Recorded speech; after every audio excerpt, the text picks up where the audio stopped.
Back here on the Meat Speak podcast, powered by the certified Angus beef brand, here in studio in the inner sanctum of the world headquarters of premium beef. Bryan Schaff with me, as always, across the table, Chef Tony Biggs. How you doing, How Chef? are you? How is everybody? Glorious. And in between us, meat scientist Diana Clark. How are you? Doing fantastic. How are you doing, Bryan? I'm doing all right. I'm trying to make sure I don't spill my coffee because one, I don't want to ruin my mixer board, and two, I don't want to lose my coffee. So, Don't lose your coffee. right, if we get through this without losing any coffee or breaking any electronics, we're gonna be doing all right. So, good day. you know, guys, as 2020 has careened on, right, and restaurants and chefs are finding themselves in a place where dollars are tight, right? Bottom lines are definitely different from where they've been the last couple of years, right? There's a constant search for, what are those cuts that I can get that maybe don't cost me as much on the front end, that I can do some magical things, right? We talk about things like the chuck roll, right? Which we've already covered. Probably the elephant in the room, and I say that because it's such a gigantic piece of meat that a lot of people overlook. I think because they write it off because of, in their mind, it's trash meat, right? It's lean, it's tough, it's all these different things. Yeah, but maybe truth is a little different from what perception maybe. We are talking about the round. Yes. Right. So Diana, if you could first walk us through the round, right? It's the back portion of the animal. It's leaner because it does a whole lot of work. What's going on there? Yeah, so it's your locomotive muscles in the leg. If you think about it, so your chuck is full of a lot of smaller muscles that help with that movement, while the round is full of a lot of larger muscles that help move. So we could go through the cuts from the round, and there's the song. I have to pay tribute to Dr. Phil Bass on this one. So it goes top round, bottom round, eye of round, knuckle, heel. And you got to go up high like that. All right. Okay, I'll tell you what. Let's do that one more time. Tony Biggs, you go low. I'll go in the middle. Okay. Right? And so we'll say it because I think it's something you got to hear a couple times, right? So go ahead, Diana. Top round, bottom round, eye of round, knuckle, heel. Wow, that was. I thought we were good. good. We're like the three tops Whoa. here. Oh, wait a minute. You missed the other song What's that one? by the Beach Boys. Round, round, get around. I get around. Yeah. Oh, man, there are so many places we can go with this. We've been waiting for this. We reach back in time to the easiest way to learn things when you're a kid, make them into a song, right? Top round, bottom round, eye of round, knuckle. I'll go there. Heel. Like Michael Jackson, right? Walk us through that, because I think when people hear round, they like to lump all of those together. But there's a pretty big difference between the different pieces, correct? Yeah. So like top round to me is one that I feel like so many people could use because there's a lot of versatility there just based on how you cut it. Now, usually a lot of people would just get in a whole piece and just roast it whole and slice, which is great. I mean, especially when you're looking at deli meats and all that. But you can break it down a little bit and remove that top round cap, which is your gracilis muscle. They also call that your Santa Fe steak. It's like a skirt steak, and it's actually pretty tender. And that's one of my favorites. I usually try to keep that and take that home. And then so your top round is technically two muscles. You have your semimembranosus and your abductor muscle that sit side by side. So you can roll off that abductor and cut that into steaks. And then you have your more traditional looking top round, air quote, London broil. Let's not go there. But yes, that's what I'm talking about. I know. We're not going there. But the beauty is the marbling still in that semimembranosus. I mean, I just took that the other day. We had a friend that's from Cambodia, and I wanted to make him kind of a special dish to his nation. And all I had was top round, but it was really well marbled, like really, really well marbled because it was certified Angus beef. So all I did was take that and I sliced it thin and put it in some stir fry, and it was fantastic. Yeah. I think so many people just overlook it or fear it when there's just so many different applications that you do, and that's just the top round. Yeah. So then you have all these other cuts in there too, and they are bigger pieces, which I think is what people get so intimidated by. But you have to realize that you're also paying so much less for them that you have more margin for error. Yeah. Yeah. And they're big pieces, but they're really easy to work with, right? Oh, I yeah. mean, if you are like a novice meat cutter, Yeah, you can see the muscle fibers, the where they're running. So, I mean, you know exactly how to cut against the grain. You don't need to question it. You can see if there's connective tissue, remove it. Like, that's your goal. If you see silver skin, take it out. So, I mean, you could see that on the bottom round, the knuckle. I mean, that knuckle itself, so that's your quadriceps muscle. You have one muscle in the center of it. It's called the bicep, not the biceps femoris, the rectus femoris, sorry.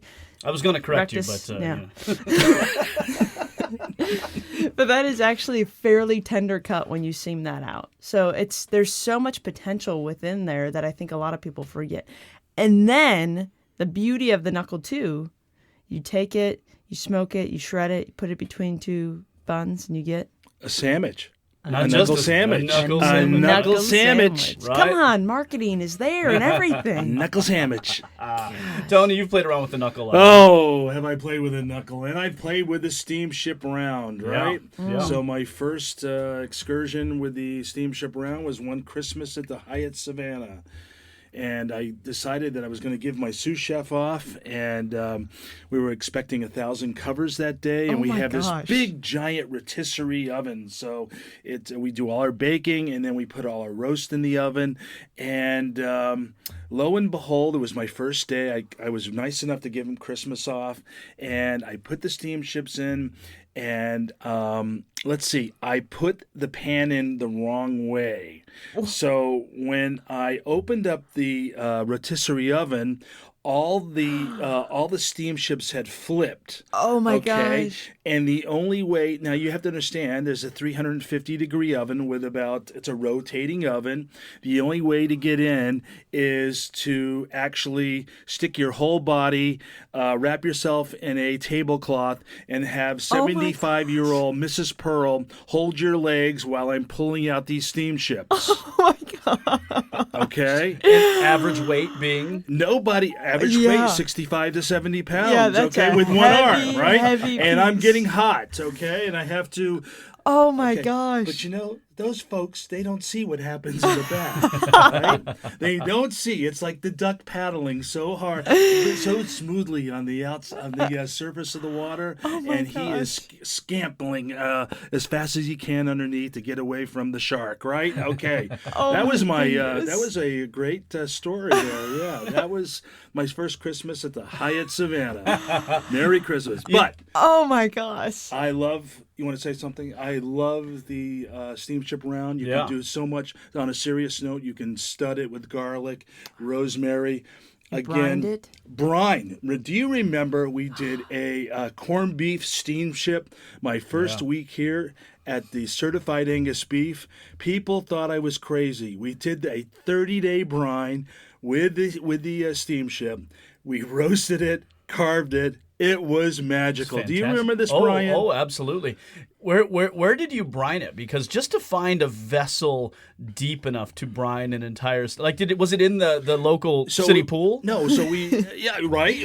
We had a jacuzzi out in the back, but we have these plastic large containers called Lexans where they can fit like a 70-pound piece of beef. Yeah. They're different size Lexans. I wouldn't try this at home because I don't think you're going to get in your Yeah, oven. it's okay? gonna no way. And of course, I've talked about Bigsy before, or Oscar before.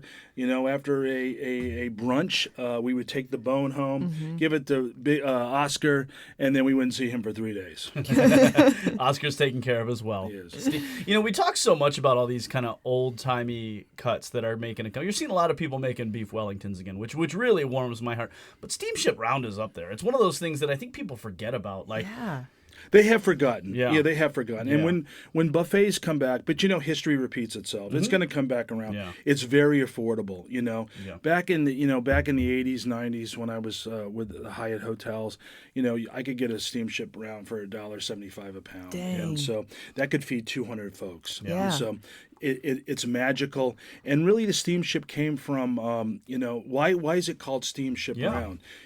This was the cut of meat when we did transatlantic steamship voyages from Europe to the United States.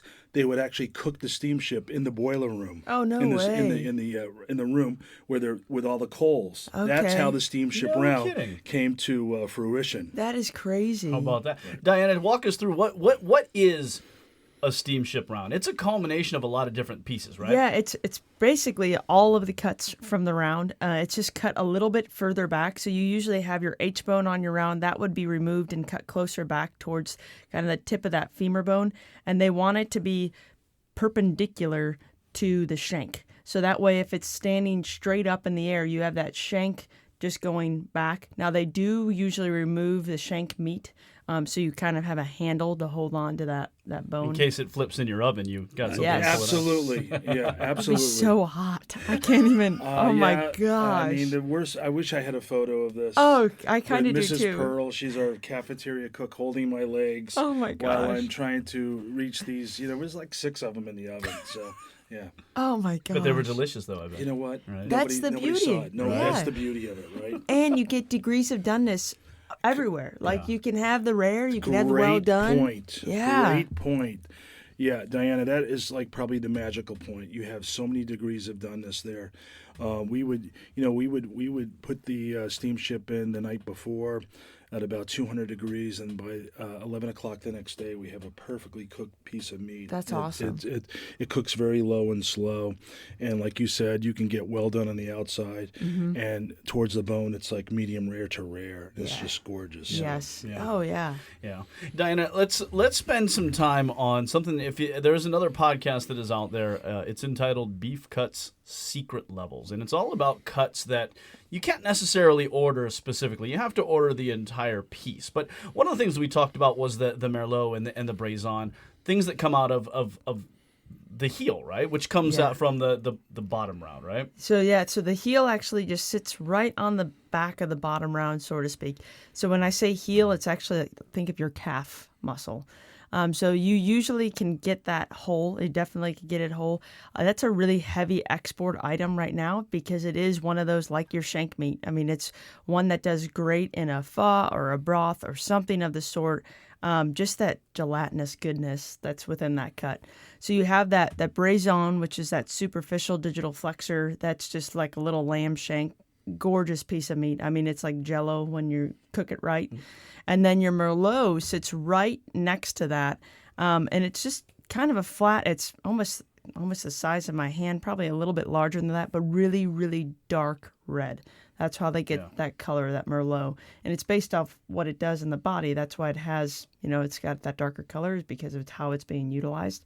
It's going to be used a lot, but it's actually fairly tender because it just has 2 pieces of silver skin on either side.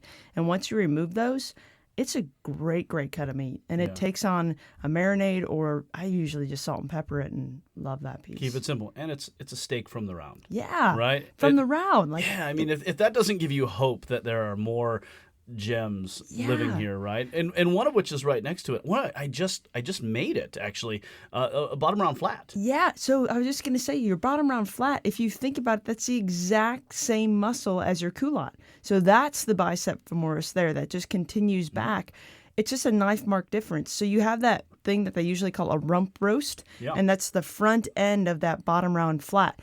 I mean, it pretty much looks and behaves a lot like a culotte. It's a little bit thicker, but you can still roast it and slice it, and it's fantastic. It's a bit like a chuck eye steak, right? Yeah, It's the only thing that separates a ribeye from a chuck eye is where they chose to put the knife. Yes. So that's how far back is that still culotte-ish? So if you go, as you continue to head back, there's basically a seam of connective tissue that comes up in the middle of it. Just don't go past that seam of connective tissue and stay in front of it, and then you should be good.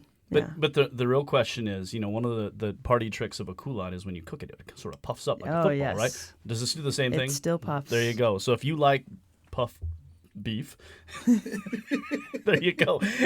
And you can't, and gosh darn it, the butcher's plumb out of culottes get a bottom round flat. Oh my god. So we've touched on the top round, where the Santa Fe steak comes from, right? It's the cap. We've touched on the bottom round and the bottom round flat. The one that took me a long time to be convinced that it's good for anything other than making lean hamburgers is the eye of round, right? I mean, Tony, tell me why I should love the eye of round. Well, first of all, it makes the best bresaola, right? Which I do have a French recipe I can share with everybody if you write us and let me know. Diana makes a very, very good one that we serve here at the center. So that's one way to do it. I've actually done a carpaccio, okay, with the eye round. So slicing it paper thin, served with Parmesan cheese, a little bit of truffle oil, some fried capers, and some lemon. Wow, it's a wow! You cannot believe it's an eye round. Of course, I love roast beef sandwiches. You can go to many places around the country. The Bar Bill in East Aurora will give them a shout out. They have one of the best beef on wicks, roasted with salt and pepper, sliced paper thin, and medium rare, and it is absolutely delicious. Right? I do a sauerbraten. So sauerbraten's an old world dish from Germany. Back in the war days, they would take these tougher cuts of beef, like the round, cube them up, maybe 2 by 2 inches, and they would marinate them in red wine, juniper berries, and vinegar, just for preservation purposes. And then around the time they did all their celebrations, like Oktoberfest and all this, they would do a dish called sauerbraten. And actually, the sauce, it's seared. The beef is seared, but then the thickening agent is not flour. It's the ginger snap cookies. So you put those, you grind them up, you put that into your sauce, and can you imagine the flavor of a sauce with ginger snap cookies, red wine, vinegar, a little bit of sugar? Amazing. Yeah. Fork tender beef served on spatzel or some buttered egg noodles. Amazing. Yeah. That's awesome. Leave it to the Germans, man. Leave it to the Germans. Oh yeah, Chef Michael also made a Canadian bacon almost. So that's usually from the loin of pork, but instead he used the eye of round. So you had a beef Canadian bacon. It was awesome. Great, and he actually wrote the recipe to be done at home. I've tried it out, loved it. My kid loved it. It's great alternative to have that bacon, and it still tasted fantastic. Yeah. Because you got the marbling still, certifying his beef. Amen. Look at that little plug you slip. You gotta slip it in there. Guys, one of the other thing, and if you're listening, I don't want to. I mean, we'll divulge plenty, but we're gonna get into it. Is one of the biggest trends that's been around now. I mean, really in 2020, is biltong. Right, biltong is something that almost has to be made out of the round. Right, but. We have an entire episode with our pal Chef Peter Rosenberg, who's actually from what's now Zimbabwe, where he's been eating biltong. So he's been eating biltong since before it was cool. I work with him every day, so I eat it every day. So it's like, okay, we got to make some different flavors here. Spice it up a little bit. That's right. But can you guys walk us through the idea of why is it that you have to use something a little leaner, like something from the round, to make the biltongs? Most cuts of jerky come from the round, right? Well, why that? Why can't you go with something a little more marbled? I mean, you can, but the risk is rancidity. So you definitely want to go with a little bit of a leaner cut, so you don't have to worry about that fat becoming rancid, because as it sits shelf life, you have sun on there, and it kind of just goes down. If you think about even nuts, they have fat in them. Let them sit too long in the open sunlight, and the fat goes rancid. So that's really why they try to use those leaner cuts. And then they are really easy to cut with the grain. You can follow that grain, and that's how you always want to cut that jerky or their biltong. And yeah, it works perfect. Yeah, and perfect for biltong. Chef Peter will say there's a lot of fat caps that exist in the round. What are the different pieces that have that fat cap that you'd want to make that out of? Yeah, so your bottom round definitely has your fat cap. Your top round too, if you get a whole top round, that's going to have your fat cap. Really, your eye round, if you get it untrimmed, that's going to have a little bit of fat around it too. That's going to be more of your seam fat. You'll have a little bit of that exterior fat, your subcutaneous fat on there. But those are the ones that really are going to have the fat content that Peter likes to have on that outside edge. I feel like that's really what really distinguishes the biltong from jerky. Yeah, when that fat hits your tongue, it's just because everything it's been curing in is in that fat as well. Yeah. It's incredible. Let's talk about procurement, right? What do you have to do to get your hands on these? Round, call anyone. They're everywhere, people. They're everywhere. Everywhere. I mean, you got it. You just need to embrace the round. I think everyone just thinks of their parents cooking from the round. I know my mom, like, we used to buy cheap cut of meat, and she would cook it all day, and you'd go to eat it, and it was so dry.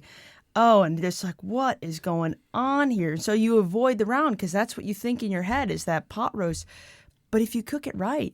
Yeah, no, you know the showstopper when we do the Flintstone steak. Oh, right? my gosh, I know, The yeah. bone-in Flintstone steak. That's so cool. I mean, come on. If you watch Fred Flintstone back when I was a kid, maybe he's still on. Is Flintstone still on? Anyway, remember when he'd get that big steak out and put it on his eye? Yeah. Because Wilma gave him a black Yeah. eye. The steak was bigger than him. This is what we cut here at the center. Diana does an amazing job. We marinate in teriyaki glaze, put that on the grill. 4 or 5 people can eat from this. It's awesome to see, too, because you could label all the muscles as they sit down and eat. Is this the same as the pin bone steak? So different. So your pin bone's from your sirloin. It's just a little bit further back. If we're Okay. just going to keep slicing down. Yeah. It's that classic when you think about cartoons back in the day, right? With that little bone right in the middle. I thought you were talking about the one that he threw on top of his car. Maybe the that's car one tipped too. over, right? Yeah, the car. That's with the rib cage, right? Yeah, that That's was the rib. That's Yeah, the rib, yeah. right? Yeah. That's a brontosaurus rib, Right. right? And if you think about that, that's how they used to have to transport meat. So we've come a long way with refrigerated trucks now. ways. Nobody's cars, I've never seen anybody's car tipped over on the side of the road Well, because, when I went to Shanghai, I saw Oh, a gosh. motorcycle, and he was carrying like 4 pigs on the motorcycle. So yeah, that's still going on. we see that around here, but it's more for like recreational activities. The pigs think it's fun. Yeah. Get a little motorcycle with a little sidecar, give them some goggles. They're ready go to ride. town. Go to town. All right. Tony Biggs, of course, the $1 million question, the restaurant industry everywhere we look, it's in a hard way, right? These are cuts that you can get. Diana said they're out there everywhere, right? These are things that you can make some money on, right? Yes. Make me some money on the top round. What's your plan there? Well, definitely top round. Like Diana said, you can carve this up any way you like. You can roast it whole, which if you've got a bar or a restaurant, quick QSR, quick service restaurants, you want a quick roast beef sandwich, you can do that. I know I'm not going to say this, but you can do a London broil. We've already been through this, okay? But I'm going to say it. If you want a very inexpensive London broil, the round is perfect. Oh, yeah. For marination. So amazing. The goosenecks, I think we talked about a little bit. I used to make ground beef with the goosenecks, and believe it or not, I used to put A1 tomato juice in there to give it a little bit of red color. I wouldn't recommend it, but you know what? People loved our burgers. But anyway, we used to grind that up as well. So what else can we do with that? We talked about a high-end steak tartare. You would have to marinate a little bit in some different seasonings, but dice it up. It's very nice. And, of course, stews. Mm-hmm. Stews, amazing. We're going into stew season Yes. now. We're going into soup season now. So there's a lot of different soups and sauces and stews that you can do, and it's just amazing. Yeah. Hey, can we just have this conversation since you rolled it there with tartare, right? Mm-hmm. Classically, tartare is tenderloin, right? It's a classic 20 tenderloin. What, $20 some dollars a pound Right. tenderloin, right? Why? At the end of the day, it is so finely chopped. Oh, yeah.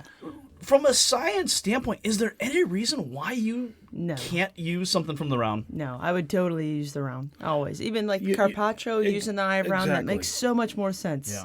Save the tenderloin for other things. Exactly, and carpaccio, in tartare, you're adding vinegar-based mustards to this, so you have that gives it that flavor. You have anchovy, you have enough salt, you have capers, you have things that are just you just don't leave it outside for hours and hours. When you serve the steak tartare, you take it out of the fridge, you make your plate, you garnish it up nice, and you serve it. Yeah. So that's the way to do it. And it's chopped up, so the round can be used. Now, when you going viral around the world, of course you're going to have chefs, well, no, that's tenderloin. It's got to be tenderloin. But we're living in a day and age, ladies and gentlemen, chefs out there, that you got to be creative. And cost is a major factor of what we're doing especially now. Yeah. So that's the trick, right? Is you don't tell a French chef to use. You can tell everybody else. It's like telling a Texan to use beef navel for burnt I ends. am Right? not going to tell my Cayman Cookout French chefs because they will not allow me in the room ever again. They will take away my toque. Now, I will have to say one other thing that Chef Brad has made at the Culinary Center is chicken fried steak bites. Ooh. Yeah. They are incredible. So he just puts down a bed of white gravy, and then he took from the round, he just chopped up these little pieces, battered them, fried them, and then you Amazing. just set this Yeah. platter out, Amazing. and so you could. Oh my gosh, it was Amazing. fantastic. You know, People went crazy Anything for it. fried's good. Yeah. Right? Yeah. It's something so right at the end of the day, like if you don't know what to do with a cut, just pound it out Pound and it make schnitzel, and fry right? it. I mean, Yeah. it's going to be Go to. amazing, Yeah, right? Yeah. Still, everyone's gonna love it. We had actually a group in from Japan that had never had a chicken fried steak before. Yeah. We showed it to them, and their mind was blown. Like, this is so good. We're like, oh wow, okay, yeah, Something so we could. Yeah. Simple. Yeah, I'll tell you what. That's my go-to. You know, when you see those generally the round steaks that have they've gone through they've been jacquarded at the grocery store. I'll always pick because they're always so cheap, and I'm like, I'm gonna pound this, and I'm gonna bread it, and I'm gonna Oh hit my that. gosh, in I the front. forgot. So Yeah, I good. forgot about that. Yeah. That's one of my southern favorites. Oh, it's so Yeah. Really. Yeah, sick. I actually do it on my grill. I put the cast iron on the grill with Yeah. the peanut oil. And then you don't get the mess all over the Yeah, kitchen. right, it's easy cleanup, That's right? Smart, yeah. Oh my gosh, double breading, double so flour, good. salt, pepper, lots of pepper, all day long. creamy all day gravy. long. Yeah. Come on. All right. If this is your first time listening to the Meat Speak podcast, shame on you. This is season 2. This is like episode, I don't know how many into season 2. So, but know that there's an entire season 1 out there, all based around meat science and culinary and how cattle are raised and all the best things in the world, right? Because at the end of the day, you're making delicious burgers and steaks, right? It's glorious, glorious. But please know that you can find us across all of your major podcasting platforms, Google Play, Apple, Spotify, or by visiting certifiedangusbeef.com/podcast. If you do have any questions, concerns, if you're doing something with the round that you think we might kind of geek out on, slide into our DMs on our Instagram channel, meat_speak. Send us a picture because we want to know what you're doing too, right? This is kind of a group think project. I mean, you guys are thinking I'm literally drinking coffee and talking. We learn so from each other. That's right. We'll call it the hot box instead of like Shark Tank. Hot box. Sit together. There you go. So on behalf of the Meat Speak podcast, powered by the Certified Angus Beef brand, I'm Bryan Schaff, Diana Clark, meat scientist, Chef Tony Biggs, who, by the way, if your steamship rounds ever flip to the bottom of the oven, call this guy. Call me. He can Call help me. you out, right? Call me 101. I'm gonna teach you how to get out of that 6 rotisserie oven. That's right. He's like a plumber, Yeah, right? yeah. I'll come to you. Until next time, thanks for listening to the Meat Speak podcast, powered by the Certified Angus Beef brand.